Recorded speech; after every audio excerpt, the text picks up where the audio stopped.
Morning, welcome to my channel. मी दर्शना. आज आपण बघूया आपल्या किचनमध्ये आज मी काय बनवणार आहे. मी आज ते तुम्हाला दाखवते. बघू शकता मी इकडे भिजवलेली मूग आहे. ही मी सुक्की बनवणार आहे. मी इकडे पीठ पण भिजवून ठेवलेलं आहे. आणि आजचा आपला लंच आहे चपाती आणि सुक्की म्हणजे आपण मटकी बोलू शकतो. कोणी याला चवळी पण बोलतात आणि कोणी मूग पण बोलतात. आमच्या इकडे तर मूग पण बोलतात आणि छोटी चवळी पण बोलतात. चला आपण आता स्टार्ट करू. चला बघू शकता मी इकडे पूर्ण तयारी करून ठेवलेली आहे. आता आपण स्टार्ट करूया मुगासाठी. इकडे मूग मी भिजवलेला तुम्हाला मगाशीच सांगितला, भिजवून ठेवलेला आणि त्यातलं आता मी पाणी काढून घेतलेलं आहे. इथे कांदा, टमॅटो, थोडासा कढीपत्ता आणि कोथिंबीर.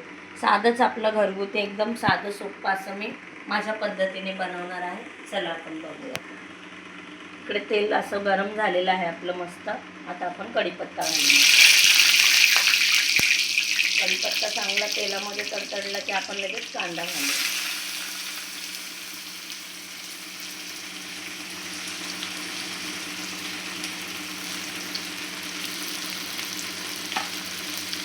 त्यातच आपण मीठ पण घालून घेऊ म्हणजे आपला कांदा लवकर आणि मस्त शिजून जाईल.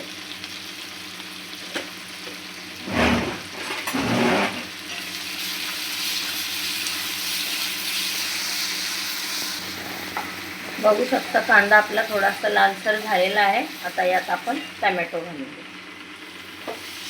टमॅटो पण मस्त असं शिजवून घ्यायचं आपल्याला तेलावरती.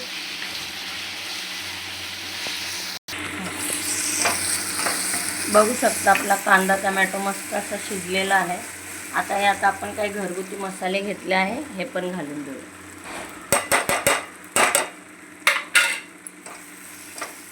आपल्याला जितकं तिखट हवं तितकं आपण घालू शकतो.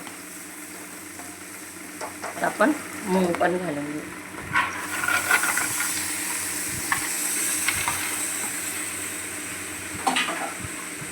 कोथिंबीर पण यातच आपण घालून घेऊ.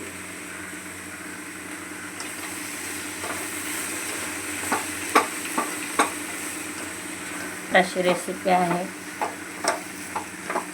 पण आता याला सगळं असं मस्त एकजीव व्यवस्थित करून घ्यायचं. आता मुगाला थोडा टाईम लागतो शिजायला आणि त्यासाठी थोडंसं इकडे पाणी घालून वाफेवरती ठेवायचं. थोडंसं पाणी घालून वाफेवर मी याला ठेवणार आहे म्हणजे मस्त आपली मूग अशी व्यवस्थित शिजून जाईल. त्याला वाफेवरती मस्त असं शिजवून घेणार. इकडे मी तवाही ठेवलेला आहे आणि इकडे चपातीची आता मी तयारी करते.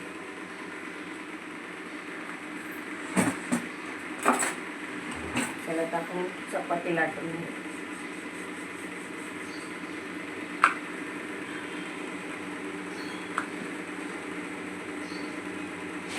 चपातीचे पूड आधीच इकडे करून ठेवले, नाही तर तुम्ही बोलेल चपातीला तेल वगैरे आतमध्ये काय लावलेलं नाही. मी इकडे पूड बघू शकता करून ठेवलेले आहे म्हणजे फटाफट आपल्याला असं हे व्हायला. थोडं तेल घालून पोळी टाकून देतो. पुडाची चपाती केली की मस्त फुगते पण आणि खायलाही खूप छान लागते. सॉफ्ट आणि एकदम मऊ असते.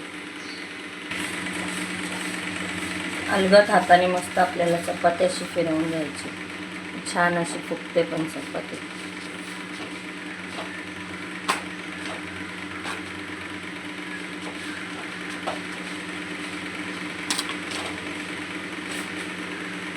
इकडे दुसरे टाकून घेते.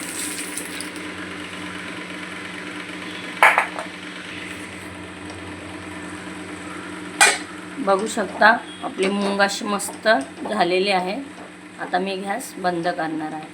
खूप सुक्की पण नाही आहे आणि खूप ओली पण नाही आहे म्हणजे व्यवस्थित अशी आपल्याला जितकी पाहिजे पोळी बरोबर खाता येईल अशी चिकचिकीत मी बनवलेली आहे. आता आपण गॅस बंद करूया. बघू शकता माझं किचन पण पूर्ण क्लीन झालेलं आहे. तुम्हाला जर माझी रेसिपी अजून चांगल्या बघायच्या असेल वेगळ्या वेगळ्या तर तुम्ही मला कमेंट करून नक्कीच सांगू शकता. मी तुम्हाला रेसिपी बनवून दाखवेन. Thank you so much. बाय.